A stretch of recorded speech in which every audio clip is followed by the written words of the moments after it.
Alright guys, we are back with another requested comparison. Today we got the Pixel 8 Pro versus the S23 Ultra here.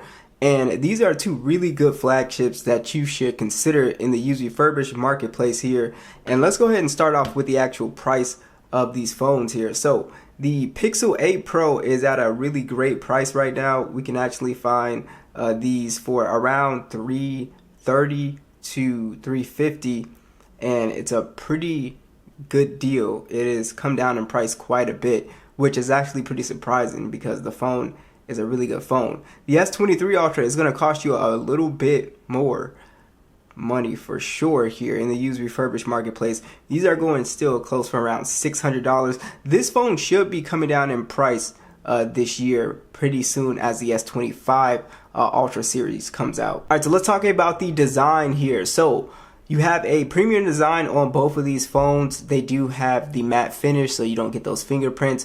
Really nice looking camera design on here as well. And you do have I think a more comfortable design on the Pixel 8 Pro. It curves at the bottom. It fits in the palm really well. The S23 Ultra, it is, way more boxy, and it kind of like cuts into the palm a little bit on the edge there. With the S23, you do get the S Pen, and you also do, you can do digital artwork. You can use the Bluetooth capability, which Samsung recently just took away from the S25 Ultra. So a lot of people will probably be sticking with their older Galaxies anyway. But you can take advantage of that, and it's a really nice experience. They're both IP68 dust and water resistant as well. Alright, so let's talk about the display specs here. So on the Pixel 8 Pro, you have an LTPO OLED display. It's 120Hz HDR10 Plus, has a pretty nice max brightness at 2400 nits. It's 1344 by 2992 at 6.7 inches, and it is a 489 for the PPI with Gorilla Glass Victus 2. The S23 does have a 6.8 inch display. It's dynamic AMOLED. It is 120Hz HDR10 Plus, and it is 1700 nits peak brightness. So the Pixel is going to be brighter outdoors. And then we also have a full 1440p resolution, so you do have a higher resolution on the S23, and then it's 500 for the PPI. Both displays look really good. The S23 does have a more kind of vibrant color to it, and the bezels on here, show you guys, you got pretty good bezels on both of these phones here, but I think the S23 has slightly slimmer bezels, but you do have a curve to the S23's display. It is a minimal curve, but you may or may not like that. The Pixel is completely flat, so that's something that you may or may not like, but the displays look really good on both of these phones, guys, so I have no issues at all. They kind of have their pros and cons there. Like I said, the S23, you might not find this as comfortable to hold if you have smaller hands. Alright, so let's talk about these specs a little bit more here. So we got the Android 15, we got the Tensor G3 processor on here. This will get 7 years of majorOS updates. We also do have the 128 gigs of internal storage and 12 gigs of RAM. On the S23, we do have the Android 14. This should get Android 15 really soon. And then we also do have the Snapdragon 8 Gen 2, and then we also have the 256 gigs on the base model, and then we have 8 gigs of RAM on this particular base model here. Alright, so let's go ahead, and as far as like your general speed, guys, you really won't notice too much of a difference. The Tensor chip, even though it'll not perform as good in the benchmarks, it still can, kind of keep up with the 8 Gen 3. It's not like it's slow by any means, and it's still relatively smooth when it comes to animations and everything like that. So I wouldn't say this is a slow phone by any means. If you're just a general user, you won't really see too much of a difference when it comes to those speed and animations there. When it comes to gaming performance, the Galaxy is going to do a little bit better. As you guys can see, it can game at 120 frames, so the optimization on this chip is just a lot better than on the Pixel. Gaming performance is just going to be better for most games, Genshin, Call of Duty. So if you are someone who considers yourself a mobile gamer and you play a lot of games on your phone, but if you are more on the casual side, the Pixel does a pretty good job. You just don't have the 90 frames or even 120 frames. and it is capable of doing it. It's just not optimized. So just do note that. But gaming performance, just in general, it can pretty much play whatever game you throw at it pretty well with decent settings. Call of Duty can also play Genshin, but like I said, if you're a serious gamer, then you're probably gonna go with the S23 for sure. Let's go ahead and test out these speakers. Max volume, we'll start with the S23.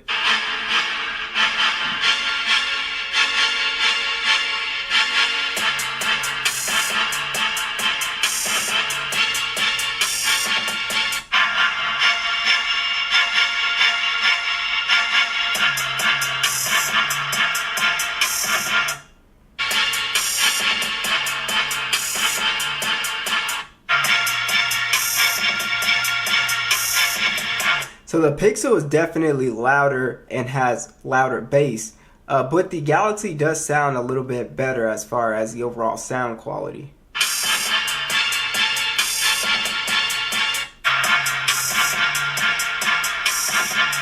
Yeah, I guess it just kind of depends on the certain type of sound you like, but this just has a lot more bass, but the overall sound doesn't sound as good as the S23 here. So the speakers are pretty good on both of these phones for sure. So let's go ahead and check out the fingerprint scanner.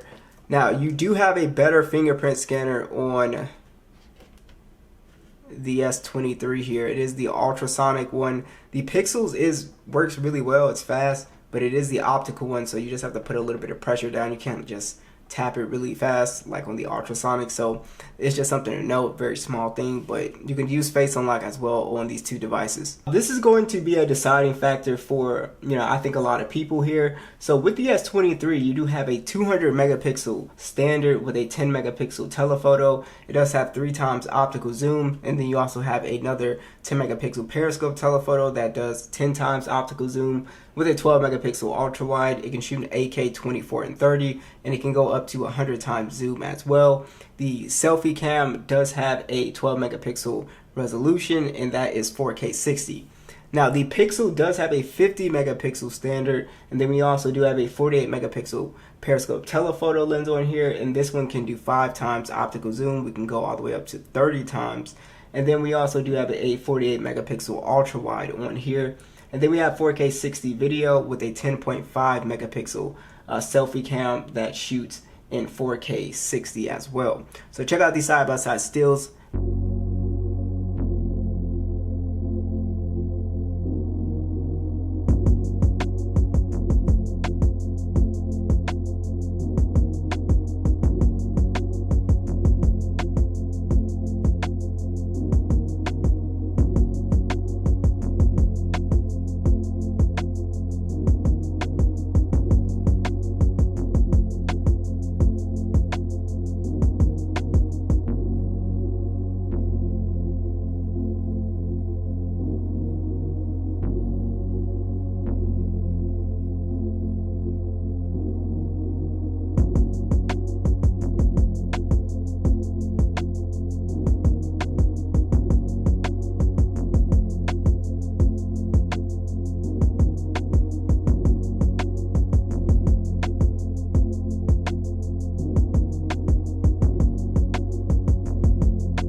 Now, as far as battery life, you kind of have the same battery situation. They both have, about a 5,000 milliamp hour battery, but you do have faster charging on the S23 at 45 watts versus the 30 watts on the Pixel. And then we also do have wireless and reverse wireless charging on both. The wireless charging is actually faster on the Pixel at 23 watts versus the 15 watts. So it's an interesting, comparison here. There's definitely some pros and cons here. The pros with the Pixel would be, well, one is much cheaper than the S23 Ultra. And then we also do have 7 years of software support. And then we also do have overall, I think very good cameras. I personally like the cameras a little bit more, but with the S23 Ultra, we get the S Pen. We also get better zoom quality as well with this phone. We get just longer zoom. I also think the display is better as well. The gaming experience is better, but it really depends on your personal preference. Battery life is very good on both of these phones. I don't really have an issue as a lighter user on both these phones, and the screen on time is good and the standby time is good. So what do you guys think?